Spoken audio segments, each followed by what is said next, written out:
كبد فراخ زي ما انتم شايفينها كده، مغسوله كويس في خل وملح وليمون. هحتاج بشر طماطميتين، فلفل اخضر، لو عندك فلفل احمر ممكن تستخدمي، توم. هحتاج دبس رمان، معلقه دبس رمان. هحتاج صلصه طماطم او هريسه طماطم او هريسه. هحتاج بصل. هحتاج في البهارات بتاعتي ملح، كزبره، كمون، بابريكا، فلفل اسمر، نص معلقه صغيره فلفل اسمر. ويلا بينا بقى نركن مكوناتنا كده على جنب زي ما انتم شايفين كده، ونبدا ان احنا ايه الكبد بتاعتي. احنا ممكن انت حابه ان انت تعمليها كبد سليمه، او ممكن ان انت تقطعيها، يعني تقطعيها جزئين على حسب اللي انت حباه واللي انت عايزاه. فانا يعني هقطعها زي ما انتم شايفين كده. الكبيره ممكن تستعمليها 2، والصغيره لو صغيره ممكن تسيبيها عادي براحتك، وعلى حسب التقطيعه والاكل ولادك بياكلوا ايه. كده نقطعها. انتوا زي ما انتوا شايفين كده انا غسلها حلو خالص.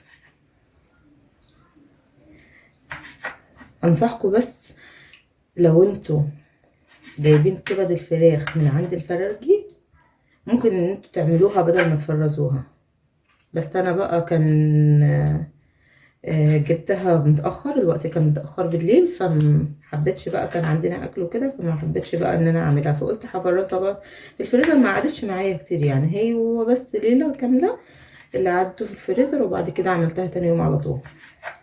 فانا هقطع بقى كل الكميه بتاعتي زي ما انتوا شايفين كده، عشان بس الفيديو ما يطولش معاكم. اهو زي ما انتوا شايفين كده انا قطعت كل الكبده بتاعتي على حسب التقطيع اللي انت حباها. قطعتها بقى، هنركنها على جنب كده، ونبدا ان احنا نجيب ايه التوم بتاعنا في الكبه، نفرمه بقى معاكم في الكبه، او ممكن تعمليه في الهون على حسب ما انت حابه. نجيب الكبه زي ما انتوا شايفين كده، هنزل بقى كده بالفلفل بتاعي والثوم،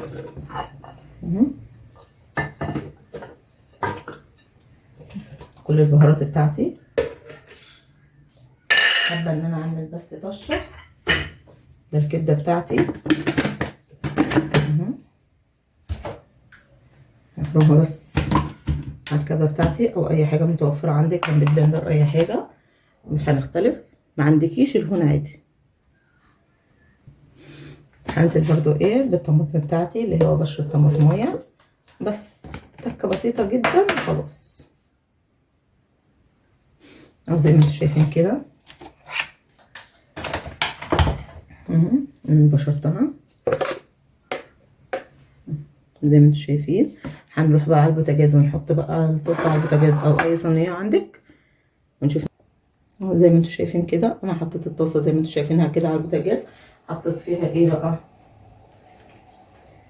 حطيت فيها معلقتين زيت، ممكن لو عندك ليا حطي. شايفين بقى هتاجي بقى الشطه اللي انا عايزاها، عايزه بكل كميه عندي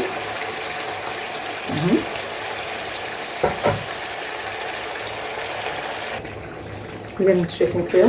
كنت اقلب بس كده.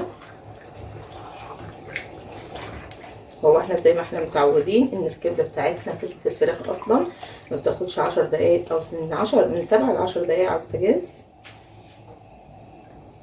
هو بدأ اللون بتاعها يتغير زي ما انتم شايفين كده. هنزل بايه بالبصله بتاعتي. البصله ممكن تستغنى عنها، بس احنا بقى انا بحبها صراحه في الكبده دي.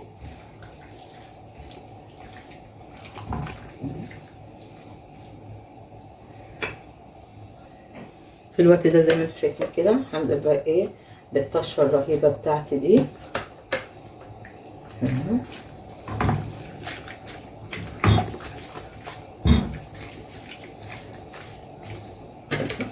هنزل كميه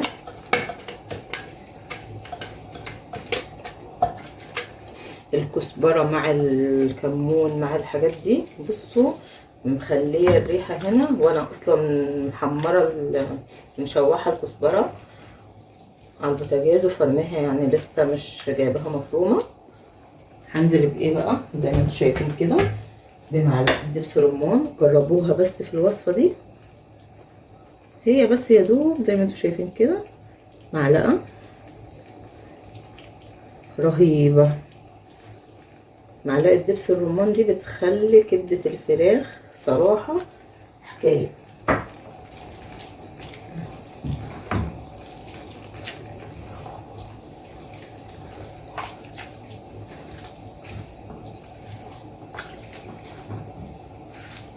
ناقص حاجة واحدة بس، هو الهريسة. لو متوفرة عندك، مش متوفرة عندك، انزلي بايه، بمعلقة صلصة طماطم زي ما انا قلت لكم كده. دي صلصة هاينز زي ما انتم شايفين، هاينز.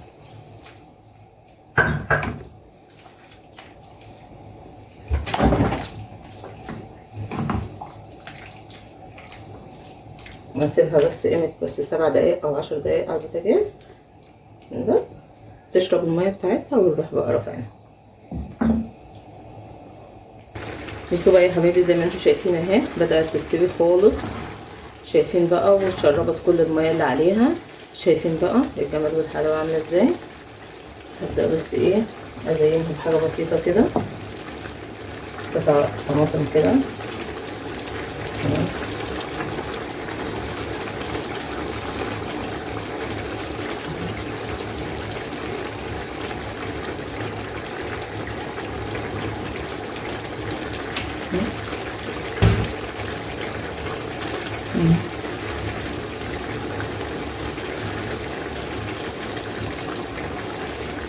مش طبعا بقى انا مقطعاها بس انا بزين بيه مش اكتر.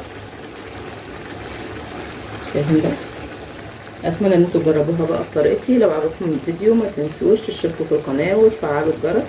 شايفين بقى انتوا الجمال والحلاوه عامله ازاي. ممكن انتوا بقى انتوا تستخدموه تاكلوها بقى مع مكرونه او في سندوتشات على حسب ما انتوا حابين وعلى حسب ما انتوا عايزين. اتمنى ان انتوا تجربوها بطريقتي. ولو عجبكم الفيديو ما تنسوش تشتركوا في القناه وتفعلوا الجرس. دمتم في رعايه الله وامنه، واستنوني في فيديو جديد.